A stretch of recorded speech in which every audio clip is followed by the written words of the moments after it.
So first off, we have Giuliano di Vitantonio. Very well done. Mille grazie.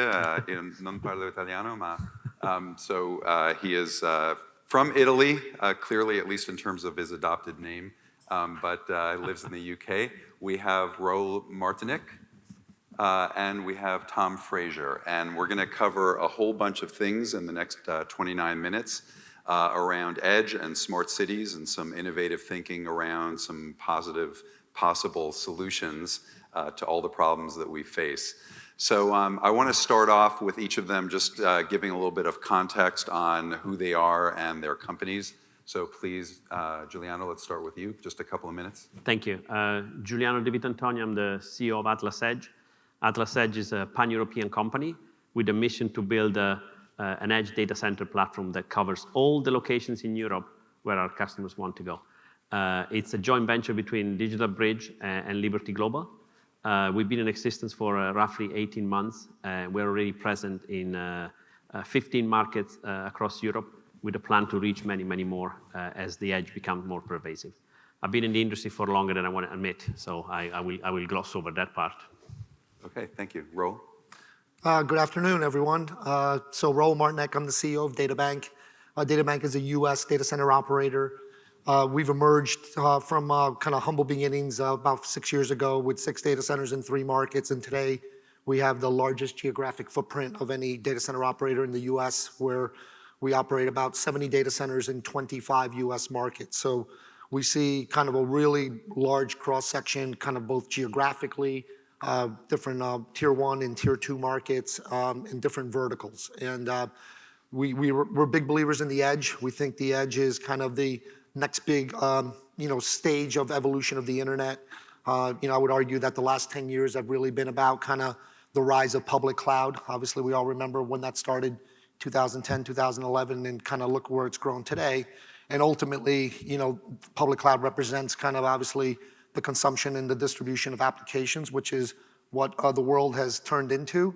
And ultimately, what we think is that that is a relatively centralized type of architecture with East, Central, and West, and that over the next 10 years, people will think about not just deploying in Ashburn, Dallas, and Santa Clara, which is what has traditionally been the approach, but they'll think about deploying in a dozen or 24 locations, and that the hyperscalers will kind of evolve their platforms from 3 availability zones in America to 25 availability zones in America. And it's going to take time because the networks have to catch up. 5G has to be rolled out. The use cases have to emerge, right? But it's no different than 8, 9 years ago when 4G came out and people were wondering who was going to consume that bandwidth, right? So we have faith in the kind of continual evolution of the internet and kind of stay close to our customers and help them grow and expand.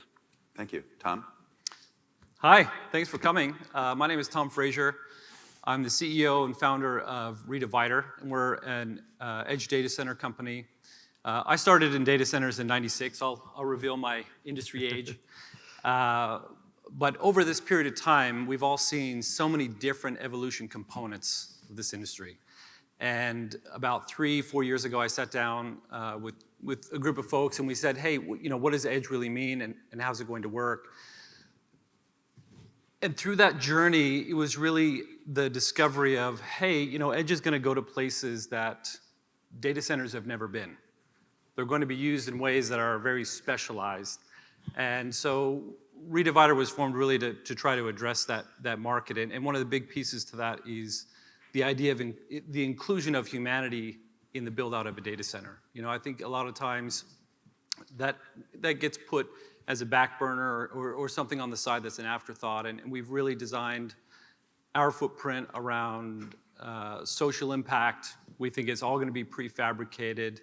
And most importantly, the edge to me personally is that it needs to be considered disposable. And the entire design of computing and networking as it relates to edge needs to be rethought through from its very core. So great to be here. Happy to answer any questions about that or the smart city discussion. Okay. So I want to start off with maybe just a little bit of background and some thinking so we have a shared foundation for the discussion to follow. And people are these days, I think, edge washing where because edge has become a hot term, everyone is edge this and edge that. And so I first started writing about edge over a decade ago, basically when we were at a phase of the industry where people were all excited about cloud. And I remember having a discussion with a senior executive at Google on my calculations. I won't say who it was, just mention they had an umlaut in his name. And you may know who it is. And basically I was saying, look, there are issues with primarily latency when you think about the emerging generation of applications.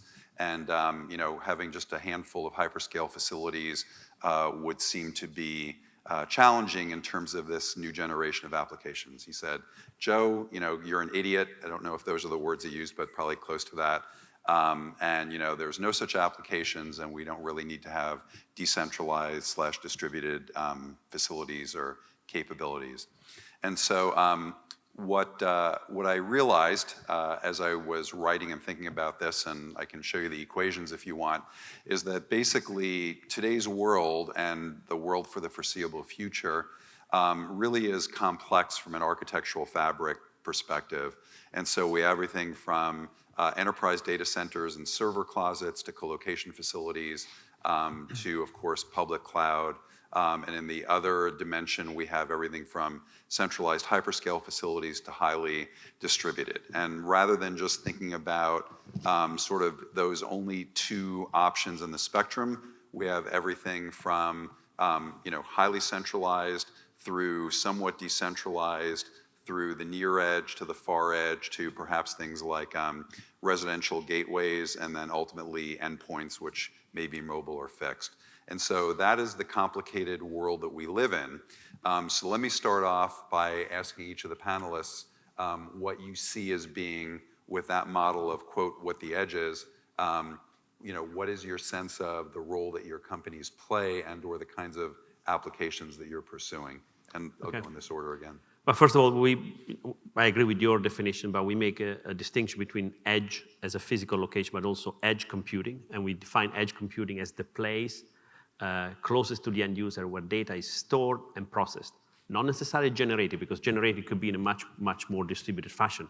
We could have sensors all over this room that generate data, but then where it gets aggregated for processing and storage, that's where edge computing sits. And then you have edge data centers. And there is a subset of applications that will require a data center at the edge. And the job of myself and my colleagues here is to identify those applications where the data processing and data storage require some sort of data center facility, either co-located or even a small shed dedicated to somebody where computing needs to take place. Let me give you an example of what will not be, in my opinion, and I know it's a controversial point of view, an example of an application that will not require an edge data center. And that's autonomous vehicle, which is always brought to the fore as the quintessential example of edge, which is true from an edge computing standpoint, because a lot of data storage and processing happens in the car. And to me, the car is the edge in that case. That's where edge computing takes place. But in my opinion, the need for a data center in close proximity to a car is limited. So that's something actually can be brought back to another location. But when you actually look at other applications where the amount of data that need to be stored in a neutral location becomes much, much higher, that's where edge data centers become relevant. And I talk about rendering as an application that typically would require that because you have many data sources, but you need a neutral place where all that is processed so that can be rendered for the end user in a way that takes care of latency, but also takes care of the amount of data that needs to be moved across the network. Because the volume of data movement is also a key driver for the edge. So if I can just interact with that for a second, there's some easy calculations you can do, right? Which is if you're video rendering at 30 frames per second, that means you have 33 milliseconds to be able to figure out what you want to generate, actually render the frame, and then return it to the user in terms of AR, VR goggles, right?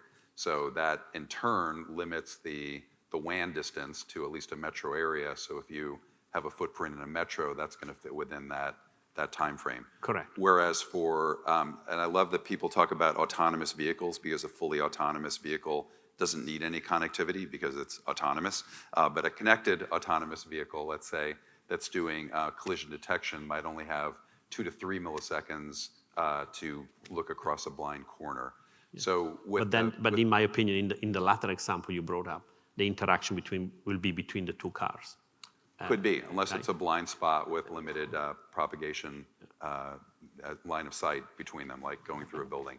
But so in any event, so that would fit, that rendering example would fit within kind of your approach to the edge market. Correct. Okay. Correct. Raul, here to... Yeah. So, well, look, I think it's still very early, right? Again, with our our footprint, 25 markets.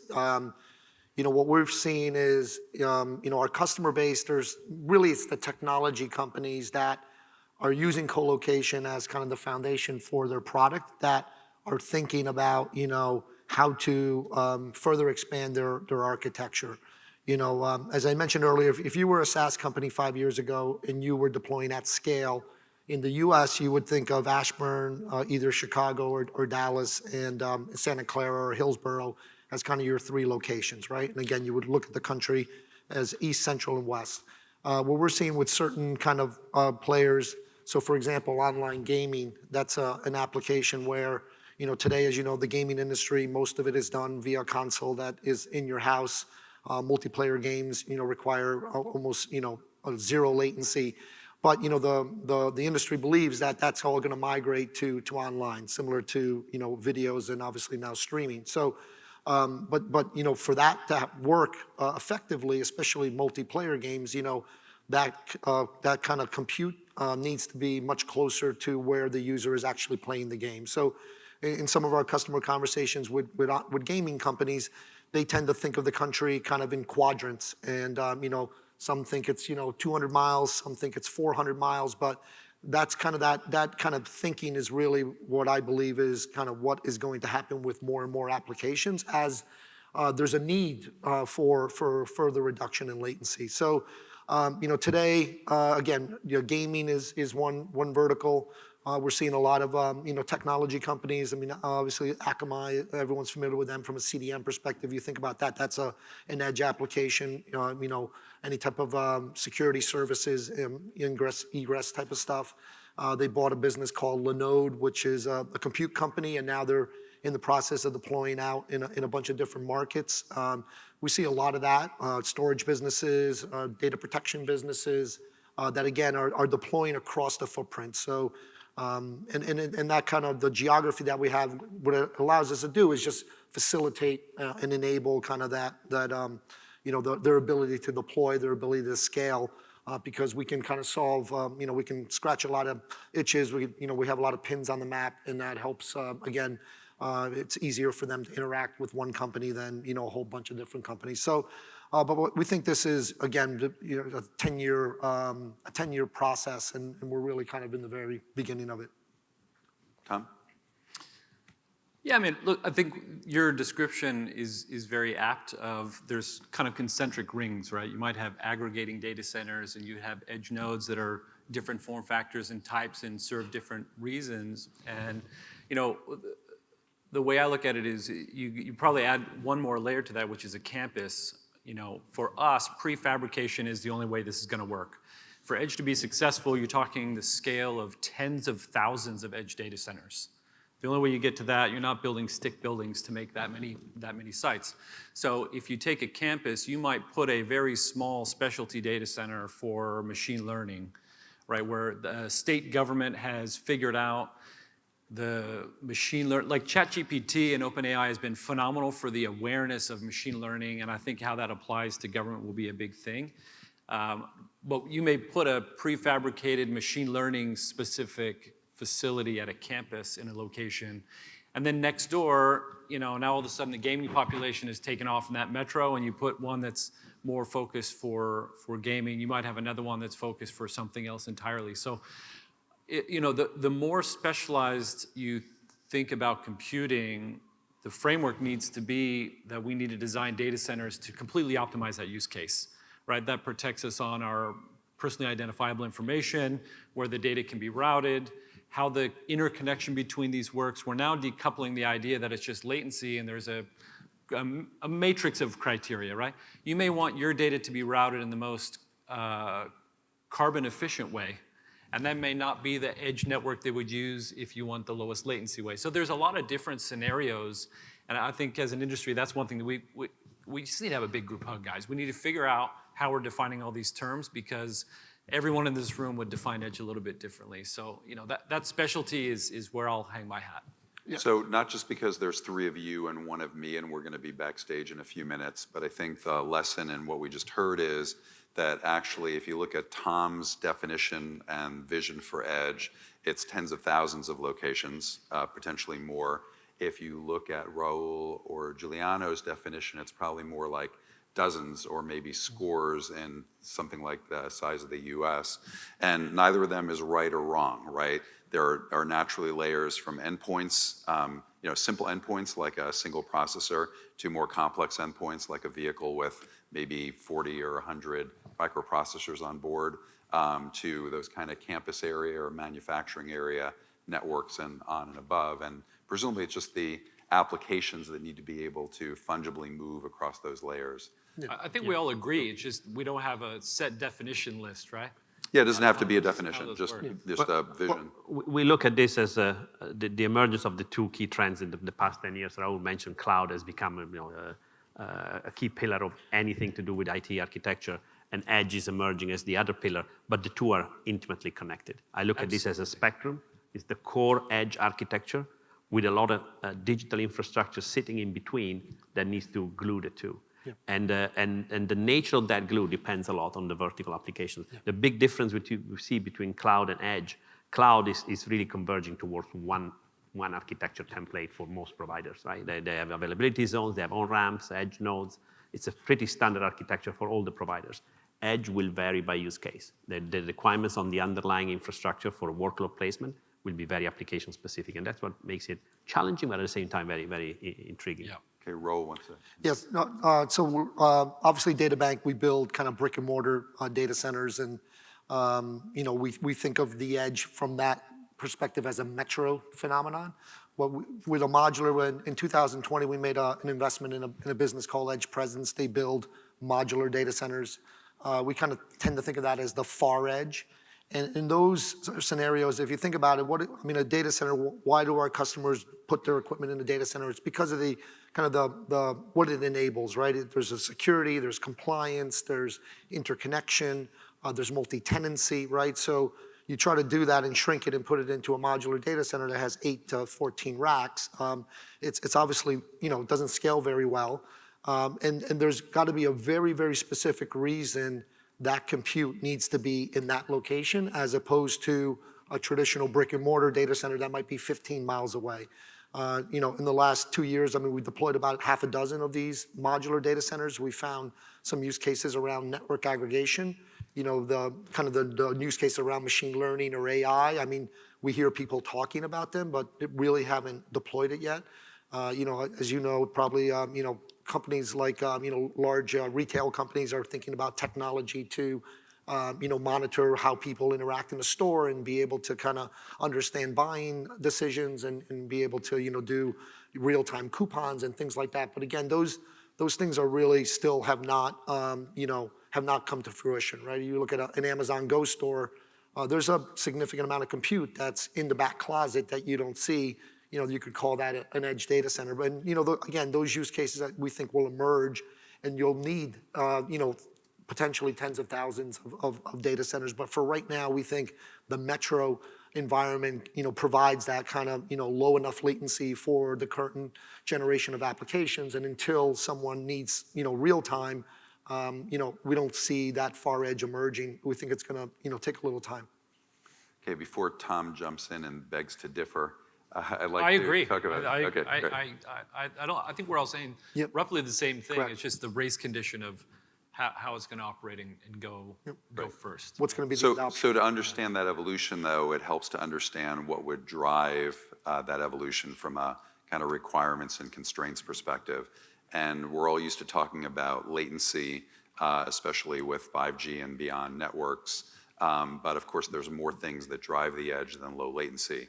One big one is just data backhaul requirements and limitations, right? In terms of just bandwidth limitations of wide area networks and/or costs associated with ingress and egress into clouds. And so if I am collecting a lot of video data at the edge, then obviously it's cheaper for me to just process it and or compress it and or store it at the edge rather than carry it all the way to a central location. Other issues that we've spoken about are things like data sovereignty, where the data just can't leave a particular area, presumably particularly in Europe. Yes. But there's also states, no doubt, that are more progressive in terms of customer PII information, that you can envision that happening.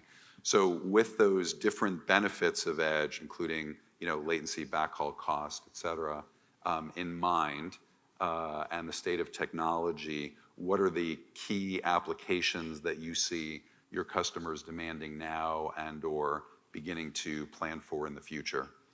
Okay, so I would like to add one element to what you discussed, which is sustainability. I think sustainability will be a great enabler for the edge, because frankly, one of the big problems we have today in the industry, we are concentrating so much data center capacity in a few locations that are becoming unsustainable, pun intended. And so a much more distributed architecture will already alleviate the problem of having all this concentration in a few locations. And frankly, if you start... Before you go on, how? Think of just heat reuse, right? If you want to start thinking of heat reuse as something that the community benefits, the more distributed that heat reuse is, the more efficient it is and more population benefits from that, compared to a situation where all the heat reuse is concentrated in a few locations. It's an example, right? But back to your question about the application. If you look at the application that is driving the edge today, it's frankly the cloud. In the sense, that's why I told you they are so intimately connected. If you look at all the big, let me say, platform providers, not necessarily just cloud, content providers, social media, video, all the cloud providers, they are all on this motion of what we call cloud out, that's starting in a few centralized locations, and they're going to more and more metros, to Raul's point. So since the vast majority of the IT capacity today is rolled out by these customers, that to me is the primary use case for edge today. And they are on a progressive rollout that we believe in a continent like Europe or North America will reach at least 100 locations by the end of this decade. So that to me is the one I track the most in terms of understanding how many metros do we need to be in, how dense needs to be, how big the data centers need to be. One of the things I've learned in the past 18 months in this job is that we expected the edge to be smaller than it actually is. Some of these edge deployments are really multi-megawatts already. And so the notion that you build 250 kilowatt data centers is just out of the window. And the platform providers are the big drivers for that. Okay. Raul, you may as well. Yeah, no, I concur. That's very much kind of the way it's evolving. Obviously with, AWS has announced, everyone knows this, right? Local zone, right? What is a local zone? They don't want to use the word edge, but it's an edge, right? It's EC2, it's S3, but it's deployed in a region that isn't, a traditional availability zone like their four main regions. So, with our customer base, we kind of think about our customers in three buckets. We have a lot of data centers that are highly interconnected. So obviously there's the network players and network enablers and things like that. That's like one segment. There's the technology companies like I've been talking about, the Akamai's of the world, obviously the hyperscalers, NVIDIA, there's lots of them.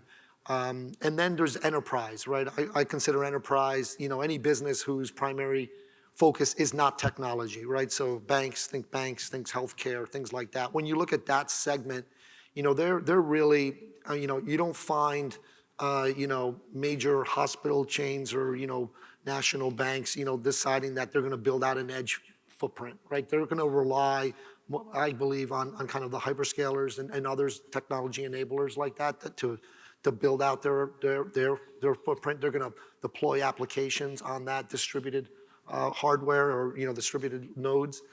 So that kind of enterprise base, is much more a consumer of edge than it is an enabler of edge. While obviously we think these other technology companies are the ones that are going to deploy the infrastructure that other people will consume. Tom, leading applications for the edge, whatever that may be. Yeah, look, I think cloud edge is definitely the big driver. My take on why that's the big driver is, as these enterprises bake more of their stack into a cloud, right? They're committing to that cloud. They also need to balance that with cost, and the cloud edge is a customer retention strategy for hyperscaler as much as it is latency or anything else. So I think that's definitely going to be a big driver. But I think the big differentiator about why you would pick one cloud format over another, I think, is another kind of aspect to it. And that's where the idea of the sustainability piece is going to be a huge component to that. But what is that larger umbrella, right?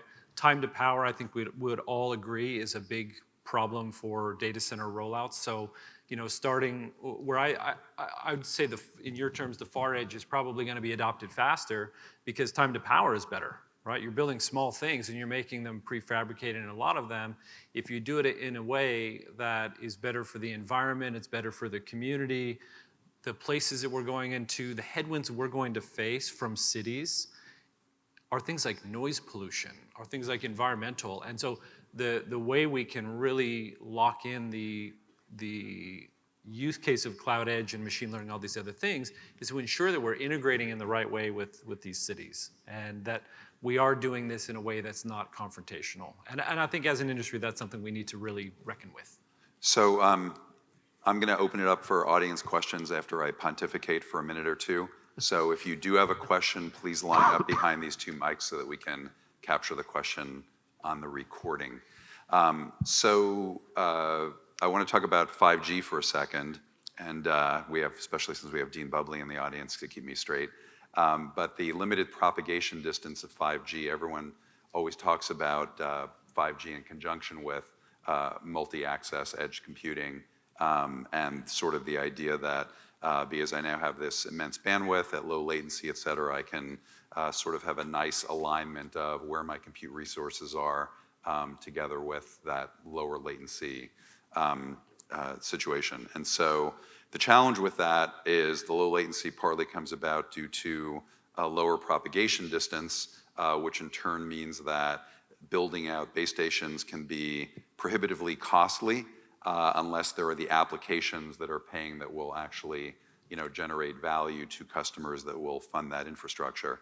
And so at one extreme, I want to talk about some of the outliers. And again, please step up to the mic if you are getting ready to ask a question.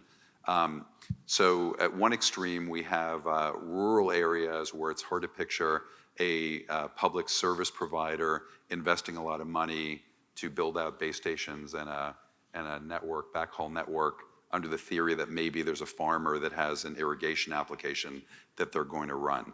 So that brings us sort of full circle around to the opposite extreme, which is smart cities, where we have the density, we have a variety of applications, we can think about creating a platform, and we can think about not just a smart city in the sense of taking an Austin or New York, but theme parks are smart cities, right?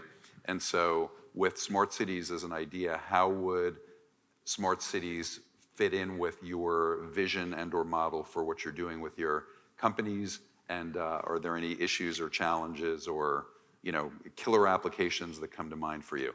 And because we've kept going this way, Tom, I'm going to give you a chance to answer first, and then we'll end up with me. Sure, I'll be quick. I think COVID, we've heard all day long about how COVID was really great to show how technology really does enable communication, and it's not just a marketing slide. And I think for governments, that was a big moment that we're going to see. We've talked about smart government for a long time, and I think the post-COVID era, the implementation of edge computing done in a way with the right carbon footprint, the right sustainability, the right integration into population density, I think that's going to be the way that will ultimately create a positive change to local government, at least in the jurisdiction of the United States. I'll be really brief. We're for smart city. The way we think of ourselves, we're agnostic. We're an arms dealer, right? We don't really.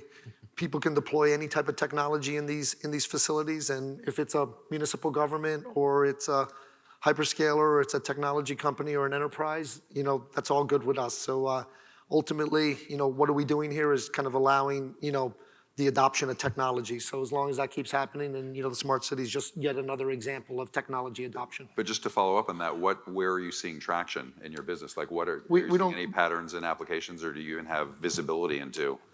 We haven't seen much, the government obviously, has its own challenges, but ultimately we haven't seen a lot. I mean, in New York City, as folks might know, there was a Link NYC. It was a Google project where they took all the payphones and converted them to kiosk and put Wi-Fi access points on there. You can walk down the streets of New York City and hop on one of those, and you get 200 megabits symmetrical because it's basically Google's bandwidth. But after that, it's really the only application was outdoor advertising. There really hasn't been anything else that's come up that I'm aware of that they've been deploying. So I think it's going to take some time. Thank you. Giuliano? I think everything we talked about comes back to the two vectors that drive the edge. One is geography, and the other one is application specific. And if you look at what the examples you brought up, rural area, geography is completely different than a downtown Houston or New York. And so it's another indication that you really need to look at each use case, each topography in the area where you are. And by the way, in the cities, latency is less the driving factor. It's much more the volume of data that you would need to move around. In a rural area, latency is a key driver because the distances are much bigger. So again, very application specific, very much tied to geography. Okay, we do have one audience question. Thank you, Dean, for jumping in, and we have like 9 seconds left, so Okay. quick question, quick answers. What's the relationship you're seeing between the edge data centers and interconnect? Yeah, in my view, one of the reasons why 5G and edge doesn't really work is you would need to interconnect between the different 5G networks. If your car's on Verizon and mine's on AT&T, there's no point the interconnect point being 1,000 kilometers away. Yeah. So where does edge interconnect fit? I have a strong view on this that I believe in order for edge to succeed, we really need to rethink interconnection as well. And interconnection itself needs to be much more distributed. If you talk about the country where I live, the UK, if you do all the data processing, all the stuff in the north of England, and then you have to send all the data back to London to interconnect with another provider, what's the point? So we will need to get to a point where interconnection will have to be much more distributed. And the role of edge data centers, one of the roles will be to house those interconnection points. We have a very strong view about that, and we're driving our strategy accordingly. Okay, well, thank you, Dean, for asking the best question just when we were out of time.